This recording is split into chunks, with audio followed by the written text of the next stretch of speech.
everyone, welcome to my channel. My name's Christine, and I hope that you are having the best possible summer thus far. And in today's video, I thought it would be fun to go through some inspiration.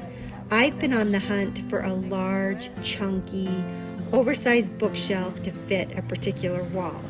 And if you've been here before, you know that I like to get design and decoration ideas from thrift stores, flea markets, antique fairs, like this one right here. I love that old, weathered, worn hutch. It's so pretty, that light pale wood, the chunky handles, and we saw a bunch of these in Round Top, Texas. It's a great place to get inspiration and ideas for your home, and some of the prices were pretty decent. And then some of the prices were on another level. And then you tack on a couple thousand for shipping, and yikes. So I mentioned this before, why not invest in some equipment and build one myself? It sounds totally overwhelming, and it probably will be. But if you break it down, it's just a base and a bookshelf on top, right? So I'm gonna attempt this. And I know the equipment will get put to good use because I've got all these projects swirling in my head that I've been thinking about through the years that I would love to tackle. I like this look, those open legs, the drawers on top for storage, probably some chunkier handles, but I love that pine wood, caramel colored, beat up. I think it's so pretty. And I think this one is awesome, those chunky legs with nothing underneath, the oversized drawers, old hardware. But this kind of looks like it belongs in a mountain ski lodge somewhere. And then this one, again, those legs without anything underneath, a little too dainty though. But here's one with a bookshelf on top, one behind it. They just had so many ideas that I could gather, put together, and create my own. And ultimately, I got my best idea from another YouTuber. I'll share a little bit more next week. But then again, this beautiful, warm, light-colored wood. So now that you know a little bit about the vision in my head, let's get started.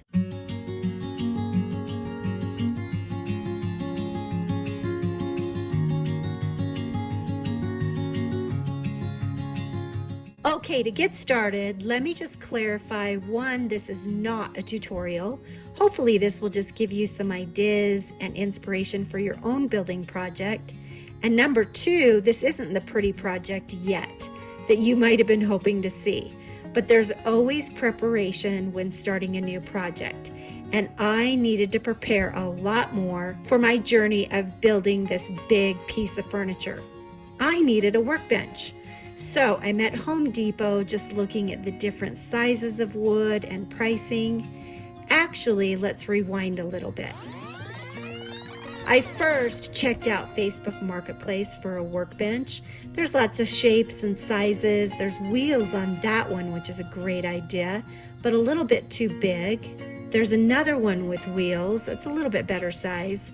But I thought as I was looking through these, if I'm going to build a pretty project, why not start out by building my own workbench just to get my feet wet and get a little bit of practice first. So I gathered those ideas, and then I watched a couple YouTube videos and took all the things I liked about them, combined them to fit my needs. There's one guy in particular that gave a great space saver idea, and I totally used it. I'll show you here at the end. And if I can remember his name, I'll link his video below. So back at Home Depot, since this is just a workbench, all I need is some 2x4s and some plywood. So I wrote down a plan of attack, the sizes and the pieces of lumber that I would need. I've got my 2x4s, I've got my plywood. I actually went back and got a better plywood. I didn't like that one too much. And since I'm building this workbench to house my new equipment and saw, remember, Home Depot is awesome for making the cuts that you might need. She just cut my top and bottom shelves from 1/2-inch plywood, and then he's cutting down all the 2x4s into different sizes to make my base. Okay, hopefully I got all the sizes that I need. but I wanted to lay them out by size just to keep myself organized first.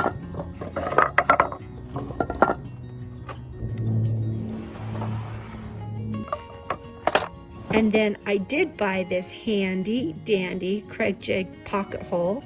This thing is awesome to make all the holes I need. And then on the tops and the bottoms of each 2x4, I made my pocket holes. And again, this isn't a tutorial, but for those of you who are interested in the process, I'll give you some of the details.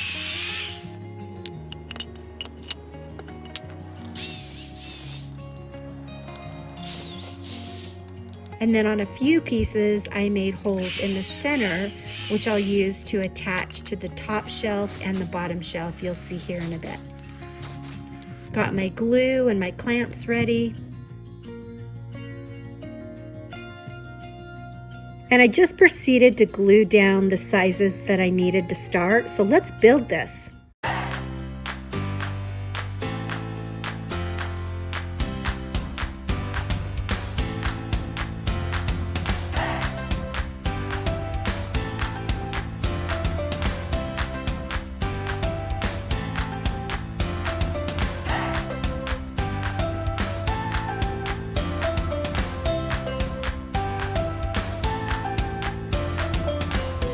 And then once the glue had some time to dry, I put the clamps on the other direction to keep everything lined up because I want to drill in a bunch of screws as well for double reinforcement.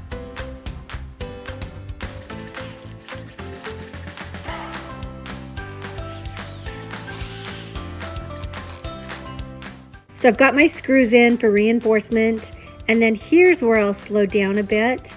As you can see, my top 2x4 is smaller than my bottom 2x4.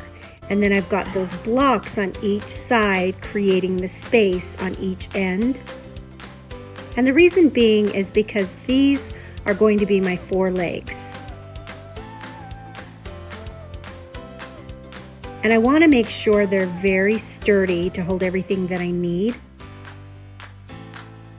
And then where the blocks were creating that space, I'm going to put a long 2x4 along the top and the bottom to create my top shelf and my bottom shelf, which I'll show you here in a minute. I had some little helpers come to visit, which is always the best.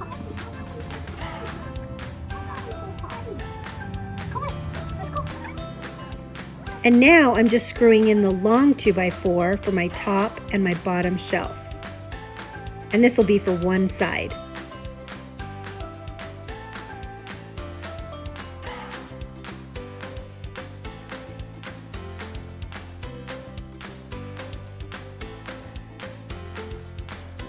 So here is one side completely finished. And to give more explanation, I've got the legs on each side. And then this 2x4 is what will hold my top shelf, and this one will hold my bottom shelf. So when I pull it upright, my legs are on each side. And the measurements that worked best for me are 48 inches long by 24 inches wide. But I'll show you here in a minute the space saver idea that made this twice as big and is awesome. And for height, I just measured what would be comfortable for me to work on, and then subtracted 4 inches for the wheels I'm going to put on bottom. And here's a better visual. You can see the side pieces are the ones I glued and screwed in today. And then as you look down here, you can see where the 2x4s fit right in that notch on the bottom and the same on the top. So the legs will be super sturdy. Okay, let's flip it over and give you an even better visual. You can see this is the top piece, and I've made my pocket holes right here so that I can screw in the top shelf. And then the same with these on the side. I've got pocket holes that are facing the top. And then there's pocket holes facing the sides that I'll drill into each of the legs. Same on the bottom, and then same on the other side right there. And it'll all make sense here in a minute. Okay, for those that are interested, you can see now I've screwed in the side pieces to the side of the leg on top and bottom. And you can still see my top piece where the pocket holes will drill right into the top shelf, and the same on that side. So when I pick this up, I'm going to put these two pieces together. Right now it's upside down, and I'll screw in the sides to the other legs. And that will be my base. It's upside down, and I will attach the legs here in a minute. And then I'll put both shelves on. But first, I wanted to give it more reinforcement. So now I'm just drilling in 2 extra pieces in the center for the top shelf and the bottom shelf.